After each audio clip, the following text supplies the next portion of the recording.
السلام علیکم ورحمۃ اللہ وبرکاتہ۔ بسم اللہ الرحمن الرحیم۔ اللہ رب العزت وہ ذات ہے جو دلوں کے بھید جانتا ہے، نیتوں کے راز سمجھتا ہے اور انسان کے سوچنے سے پہلے اس کے حالات کا علم رکھتا ہے۔ کائنات میں جو کچھ بھی ہوتا ہے وہ اسی کے حکم سے ہوتا ہے۔ نہ کوئی دل اس کی اجازت کے بغیر بدل سکتا ہے اور نہ کوئی ارادہ اس کی مشیت کے بغیر پورا ہو سکتا ہے۔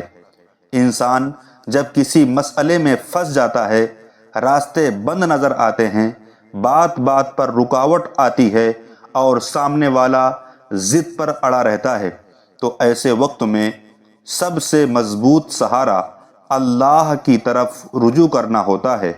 بعض اذکار اور اعمال ایسے ہیں جو اہل دل کے تجربات سے گزر کر ہم تک پہنچے ہیں، اور انہیں اگر پورے یقین، صاف نیت اور خاموش توجہ کے ساتھ کیا جائے تو اللہ کے حکم سے دلوں میں نرمی، سمجھ اور قبولیت پیدا ہوتی ہے۔ اس عمل میں نہ کسی پر زور زبردستی ہے، نہ کسی کو نقصان پہنچانے کی نیت، نہ کسی قسم کا سفلی طریقہ، بس اللہ کے نام، اس کی صفات اور دعا کا سہارا ہے۔ اس عمل کے لیے نہ کسی کو کچھ کھلانا ہے، نہ پلانا ہے، نہ کسی چیز کا صدقہ لازم ہے اور نہ کسی خاص جگہ کی قید، صرف چند منٹ درکار ہوتے ہیں، اور وہ بھی پوری یکسوئی کے ساتھ۔ یہ عمل ان تمام لوگوں کے لیے کیا جا سکتا ہے جن کے معاملات اٹک گئے ہوں، جیسے کوئی شخص شادی کرنا چاہتا ہو اور سامنے والا یا اس کے گھر والے راضی نہ ہوں، یا لڑکا رشتہ بھیجنا چاہتا ہو اور لڑکی یا اس کے والدین انکار کر رہے ہوں، یا کوئی لڑکی نیک نیت کے ساتھ نکاح کرنا چاہتی ہو مگر لڑکا یا اس کے گھر والے ٹال مٹول کر رہے ہوں۔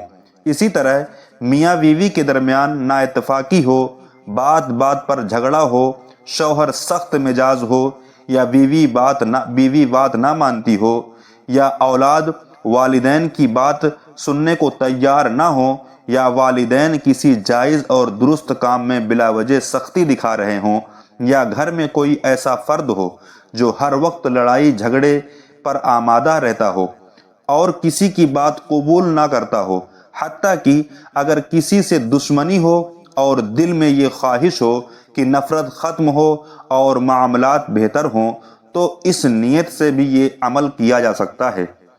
مرد ہو یا عورت، ہر ایک کے لیے اس میں اجازت ہے۔ نہ عمر کی قید ہے، نہ دن کی، نہ رات کی، اور نہ کسی خاص حالت کی۔ فرض نماز کے بعد بھی کیا جا سکتا ہے اور عام وقت میں بھی، فجر، ظہر، عصر اور مغرب، عشاء یا تہجد، جس وقت دل مطمئن ہو اسی وقت کیا جا سکتا ہے۔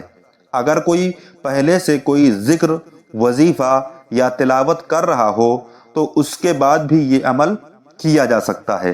اس سے کسی قسم کا نقصان نہیں ہوتا، کیونکہ اس میں اللہ کا ذکر اور درود پاک شامل ہے، اور ذکر سے ہمیشہ خیر ہی خیر حاصل ہوتی ہے۔ عمل شروع کرنے سے پہلے دل کو شک، وسوسے اور جلد بازی سے پاک کرنا ضروری ہے، اور یہ یقین رکھنا چاہیے کہ اثر اللہ کی طرف سے ہے۔ سب سے پہلے آہستہ آواز میں اعوذ باللہ من الشیطان الرجیم اور بسم اللہ الرحمن الرحیم 3 مرتبہ پڑھے، کیونکہ ہر نیک اور جائز کام کی ابتدا اللہ کے نام سے شروع کرنا چاہیے۔ اس کا مطلب کیا ہوتا ہے؟ شروع اللہ کے نام سے جو نہایت مہربان رحم والا ہے۔ یہ طریقہ ہمیں دین نے سکھایا ہے۔ اس کے بعد 1 مرتبہ درود پاک پڑھیں۔ جو بھی درود یاد ہو وہ کافی ہے، کیونکہ نبی کریم صلی اللہ تعالی علیہ وسلم پر درود بھیجنا دعا کی قبولیت کا ذریعہ بنتا ہے اور اللہ کی رحمت کو متوجہ کرتا ہے۔ اس کے بعد آنکھیں بند کر کے پرسکون حالت میں بیٹھ جائے، دل میں اس شخص کا تصور رکھیں جس کے لیے یہ عمل کیا جا رہا ہے۔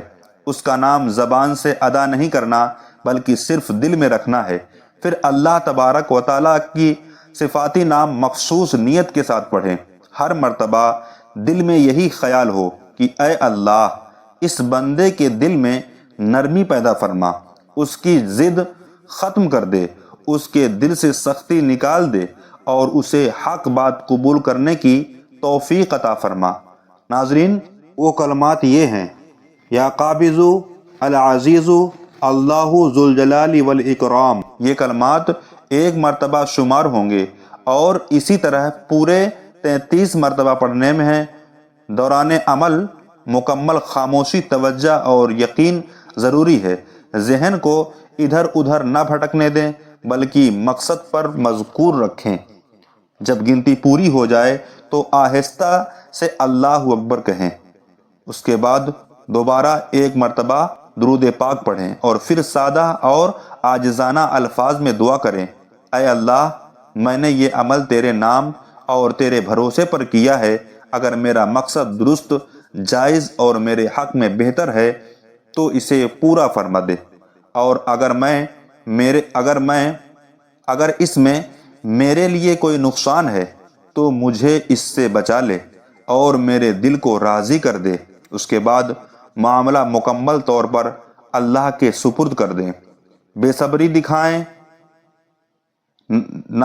دکھائیں نہ بار بار نتیجہ سوچ کر دل گھبرائے۔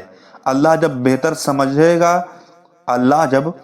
سمجھے گا خود دلوں کو موڑ دے گا اور ایسے اسباب پیدا کرے گا جن کا گمان بھی نہیں ہوگا۔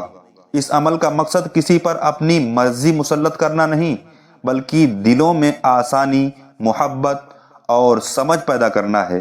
اس لیے نیت ہمیشہ صاف، جائز اور خیر پر مبنی ہونی چاہیے۔ جو شخص صبر، دعا اور اللہ پر مکمل بھروسے کے ساتھ اس عمل کو کرے گا، انشاءاللہ اسے بہتری کے آثار ضرور نظر آئیں گے۔ اللہ تعالی ہم سب کے معاملات میں آسانیاں پیدا فرمائے، دلوں کو جوڑ دے، نفرتوں کو ختم کر دے اور ہمیں صبر، حکمت اور ہدایت کی دولت عطا فرمائے۔